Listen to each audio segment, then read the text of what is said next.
Good morning मेरे प्यारे प्यारे बच्चों। चलो आज हम लोग सॉल्व करते हैं एक क्वेश्चन जो आपका पीएच के ऊपर बेस्ड है।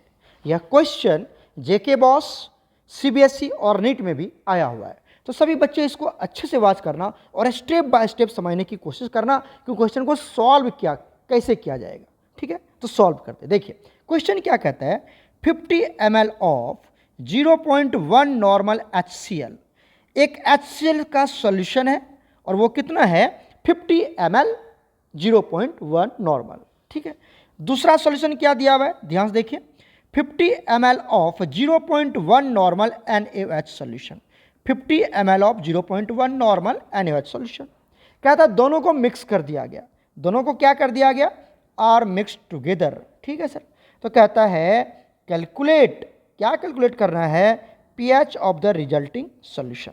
जो दोनों को मिक्स करके सॉल्यूशन बनेगा उसका पीएच कैलकुलेट करना है। चलिए इसको सॉल्व करते हैं। सबसे पहले बीच में आप एक लाइन ड्रॉ कर दीजिए। ठीक, यही सिस्टम हमने आपको बताया है। देखिए पहला क्या दिया हुआ है आपको, 50 ml ऑफ 0.1 नॉर्मल HCl दिखा, तो लिख दो 50 ml ऑफ 0.1 नॉर्मल HCl, यही दे रखा है सर। ठीक है, पहला में ये दे रखा है, दूसरा में क्या दे रखा है, 50 ml ऑफ 0.1 नॉर्मल NaOH। ठीक है, तो ये दे रखा है 50 ml ऑफ 0.1 नॉर्मल NaOH। ठीक है, ये दे रखा है, राइट, क्लियर है। चलिए सॉल्व करते हैं इसको। सबसे पहला इस वाले पार्ट को देखिए, आपको क्या दे रखा है, वॉल्यूम दे रखा है किसका, HCl का। वॉल्यूम HCl का कितना दे रखा है सर, 50 ml। तो इसको लीटर में कन्वर्ट कर लो, पता है ना आपको, अभी अभी बताया था मैंने आपको। कितना हो जाएगा ये, कितना हो जाएगा बताओ, 0.05 लीटर।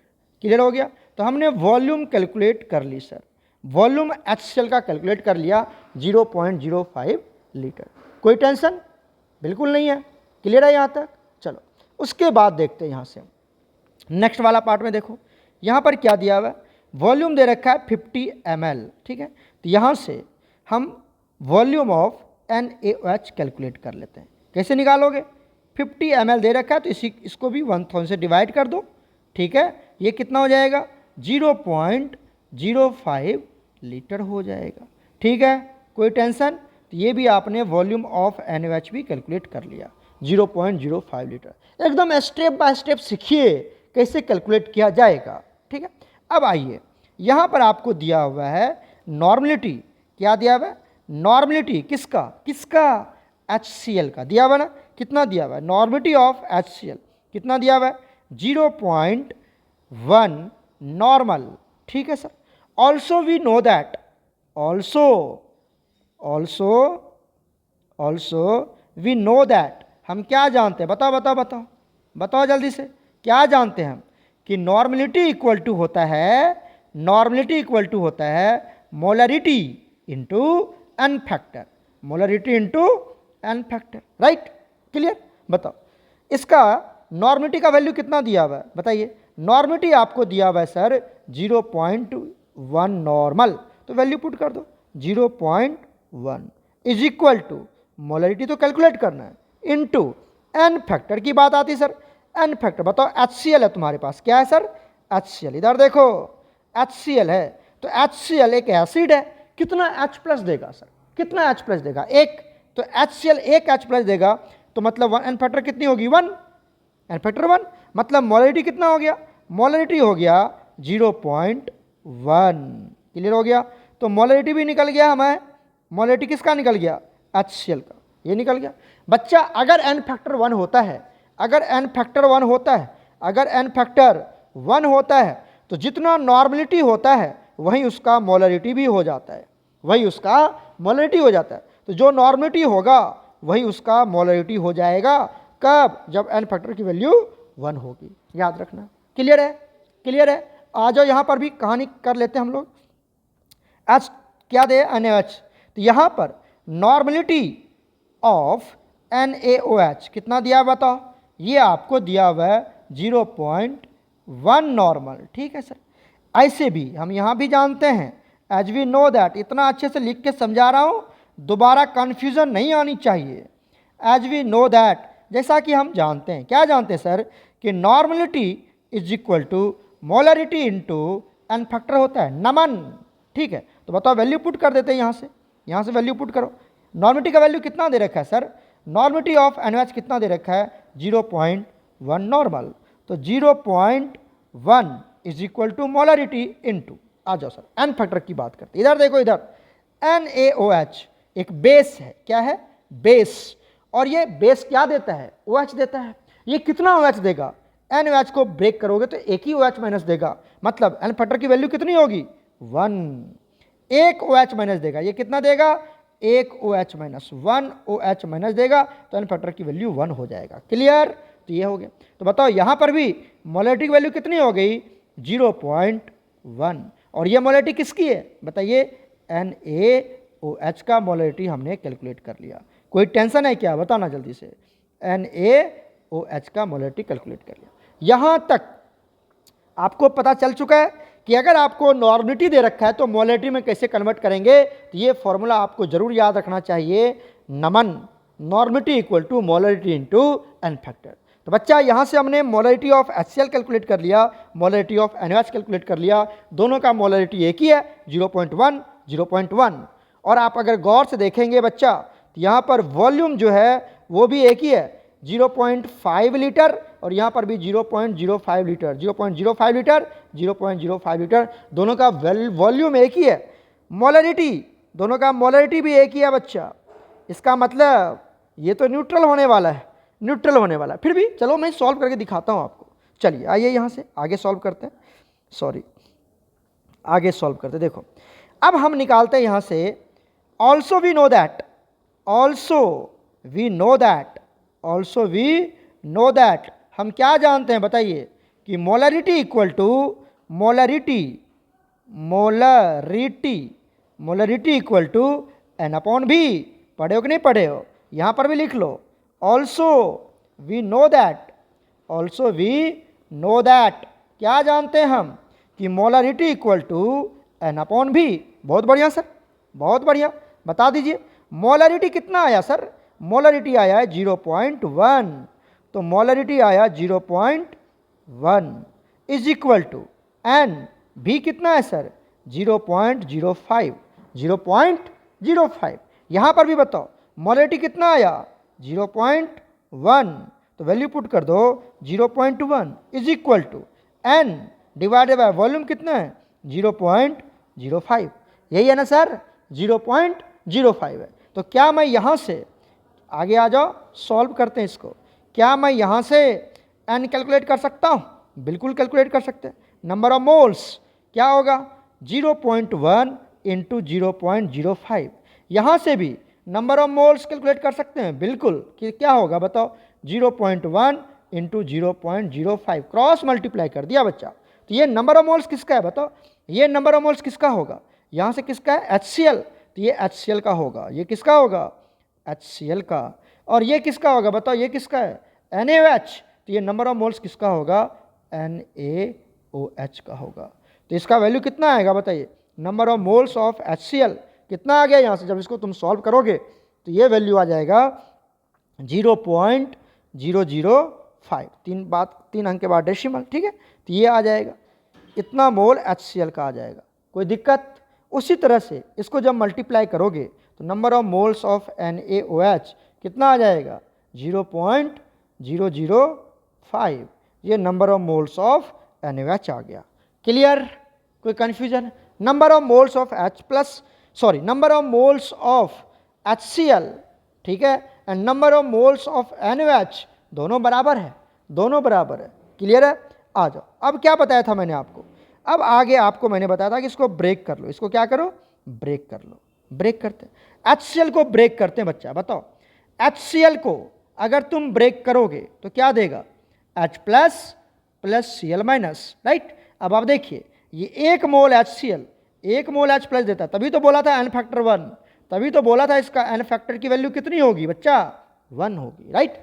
देखो 1 मोल से एक H प्लस बनता है, कितना मोल दिया हुआ है आपके पास 0.005, कितना बनेगा 0.005 मोल क्या बन जाएगा, मोल्स क्या बन जाएगा H प्लस। तो मतलब sir number of moles of H plus निकाल लिया यहाँ से, कितना मिल गया हमें 0.005 ये आ गया। मतलब अगर तुम इसको और निकालना चाहते हो तो number of moles of H plus बताओ कितना आ गया, ये आ गया 5 into 10 to the power minus 3, 5 into 10 to the power minus 3 moles of H plus.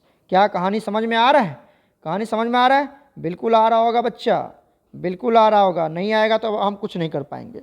Number of moles of H plus आ गया, इतना क्लियर हो गया, कोई टेंशन, आ जाओ बिल्कुल ऐसा ही सॉल्व करते हैं। यहाँ पर number of moles of OH minus, यहाँ से NaOH को ब्रेक करो, NaOH को ब्रेक करते हैं बच्चा, एक सेकेंड, NaOH को ब्रेक करो, क्या देगा ये देगा Na plus plus OH minus. जरा बताओ बच्चा, एक मोल से कितना OH माइनस, एक मोल, इसलिए तो बोला था n फैक्टर की वैल्यू 1, इसलिए तो बोला था n फैक्टर की वैल्यू 1, याद है ना आपको, ठीक है। तो एक मोल NaOH कितना देता है, एक मोल OH देता है, तो बताओ 0.005 मोल कितना देगा, तो 0.005 मोल्स ऑफ NaOH कितना OH माइनस देगा बताओ, ये देगा 0.005 मोल्स क्या देगा बताओ ऑफ OH माइनस देगा। तो बताइए number of moles of OH minus कितना आ गया 0.005, ये क्लियर हुआ, ये आ गया। या फिर इसको तुम सॉल्व करना चाहते हो तो number of moles of OH minus कितना आ गया 5 into 10 to the power minus 3 moles of किसका OH minus, OH minus. Clear हुआ या कोई कन्फ्यूजन है, तो ये आ गए number of moles of OH minus और number of moles of H plus. क्या पता चला आपको, देखो number of moles of H plus इतना है और number of moles of OH minus ये भी उतना ही है, सेम टू सेम है, सेम टू सेम है। अब इस दोनों, ये दोनों सोल्यूशन जो है HCl और NaOH, ये किसका है, ये कहाँ से आया बताओ, तो कहाँ से आया बताओ बताओ बताओ, फ्रॉम HCl राइट, और ये कहाँ से आया बताओ, ये कहाँ से आया फ्रॉम NaOH। और आप जानते हैं इस दोनों सॉल्यूशन को कहाँ मिक्स कर दिया गया, एक कंटेनर में डाल दिया गया, NaOH और HCl कहाँ डाला गया है बच्चा, कहाँ डाला गया है, एक कंटेनर में मिक्स कर दिया गया, एक कंटेनर में डाल दिया गया, इस दोनों को एक कंटेनर में दोनों को डाल दिया गया। तो बताइए यहाँ पर H प्लस और OH माइनस कितना है, H प्लस OH माइनस, मतलब सर इस सॉल्यूशन में जो H प्लस है, जो H प्लस का नंबर ऑफ मोल्स है वो कितना है बताओ बताओ बताओ कितना है, अभी तो निकाला था 5 into 10 to the power minus 3, और इस कंटेनर में जो आपका number of moles of OH minus है वो भी कितना है बताओ 5 into 10 to the power minus 3। तो दोनों के नंबर ऑफ मोल्स क्या है, इक्वल है, दोनों के नंबर ऑफ मोल्स क्या है, number of moles of NaOH और number of moles of H plus दोनों कितना है, इक्वल है, दोनों इक्वल अमाउंट में। और आप जानते हैं कि H plus plus OH minus क्या बना लेता है, वाटर बना लेता है, ठीक है, ध्यान से देखना, एक H प्लस एक OH माइनस एक वाटर बनाता है, ठीक है, और वाटर का pH कितना होता है, वाटर का pH कितना होता है 7। वैसे ही आप समझिए यहाँ से एक H प्लस एक OH माइनस एक वाटर बनाता है, बिल्कुल वैसा ही अगर ये इतना है, एक मोल H प्लस एक मोल OH माइनस एक मोल वाटर दिया, एक मोल H प्लस एक मोल OH माइनस एक मोल वाटर दिया, तो बताओ 5 into 10 to the power minus 3 mole H plus 5 into 10 to the power minus 3 OH minus कितना देगा, एक से एक, तो इतना ये भी कितना बनेगा sir 5 into 10 to the power minus 3 mole क्या बन जाएगा बताओ, मोल्स H2O बन जाएगा। क्लियर है, क्लियर है। अब देखो कुछ सॉल्यूशन में बचेगा, सब वाटर में कन्वर्ट हो जाएगा, ना तो H प्लस बचेगा ना ही OH माइनस बचेगा, ना तो H प्लस, अगर H प्लस बच जाता तो सॉल्यूशन एसिडिक होता है, अगर OH बच जाता तो सॉल्यूशन बेसिक होता है, लेकिन दोनों का अमाउंट इक्वल है, दोनों का अमाउंट क्या है बताओ, दोनों का अमाउंट बच्चा, दोनों का अमाउंट इक्वल है, ये भी उतना ही है, ये भी उतना ही है, तो H प्लस OH दोनों मिलके वाटर में कन्वर्ट हो गया, दोनों उतना ही बनेगा सर, या वाटर भी उतना ही बनेगा। तो कुछ भी सॉल्यूशन में ना बचेगा, सब खत्म हो जाएगा, ना H+ बचेगा ना OH बचेगा, सब वाटर में कन्वर्ट हो जाएगा। और वाटर बन गया, चाहे 1 मोल बने कि 50 मोल बने कि 500 मोल बने या 5 करोड़ मोल बने, क्या मतलब, वाटर है ना, तो pH तो हमेशा 7 ही होगा, pH हमेशा 7 ही होगा। मतलब यहाँ पर जो सॉल्यूशन होगा, रिजल्टिंग सॉल्यूशन, जो आपका रिजल्टिंग सॉल्यूशन होगा, रिजल्टिंग सॉल्यूशन क्या बनेगा बताओ, रिजल्टिंग सॉल्यूशन क्या होगा, वाटर। और वाटर का pH कितना होगा बताइए, 7 हो जाएगा। तो आंसर क्या होगा, 7। कर लोगे, कर लोगे, pH वैल्यू कितना हो जाएगा यहाँ पर, 7 हो जाएगा बच्चा। क्लियर, कर लोगे, देख लो अच्छे से, इसको लिखना, अच्छे से बनाना, सॉल्व करना, लिख लिख के बिल्कुल अच्छे से मैंने आपको सॉल्व किया है बच्चा, स्टेप बाय स्टेप समझाने की कोशिश करिए, ठीक है। तो ये वीडियो पॉज कर लेना, स्क्रीनशॉट ले करके अच्छे से सॉल्व करना। नॉर्मलिटी से मोलरिटी में कैसे जाते हैं, फिर इसको कैसे सॉल्व किया जाता है, नॉर्मलिटी से मोलरिटी, फिर नंबर ऑफ मोल्स, फिर number of H+, number of OH-, फिर किसकी अमाउंट इक्वल है या अमाउंट किसी की ज़्यादा है, नंबर ऑफ मोल्स किसी का ज़्यादा है, नंबर ऑफ मोल्स किसी का कम है। जिसका नंबर ऑफ मोल्स ज़्यादा होगा उसमें से जिसका नंबर ऑफ मोल्स होगा कम होगा उसको माइनस कर देंगे, तो उस तरह से number of moles of that ion निकल जाएगा। अगर H+ ज़्यादा है तो एसिडिक सॉल्यूशन हो जाएगा, अगर OH- ज़्यादा है तो बेसिक हो जाएगा, और दोनों की अमाउंट इक्वल है तो न्यूट्रल हो जाएगा, pH 7। जो ये एक सॉल्यूशन है, जो ये क्वेश्चन है, दोनों का अमाउंट इक्वल हो गया, दोनों का अमाउंट इक्वल हो चुका है, इसलिए सॉल्यूशन क्या हो गया, न्यूट्रल, मतलब 7 हो जाएगा pH, ठीक है। ओके बच्चा, गॉड ब्लेस यू ऑल। आप लोग पूरा जी जान से पढ़िए, हम लोगों को 11th क्लास में द बेस्ट करके जाना है, ठीक है। ओके बच्चा, गॉड ब्लेस यू ऑल।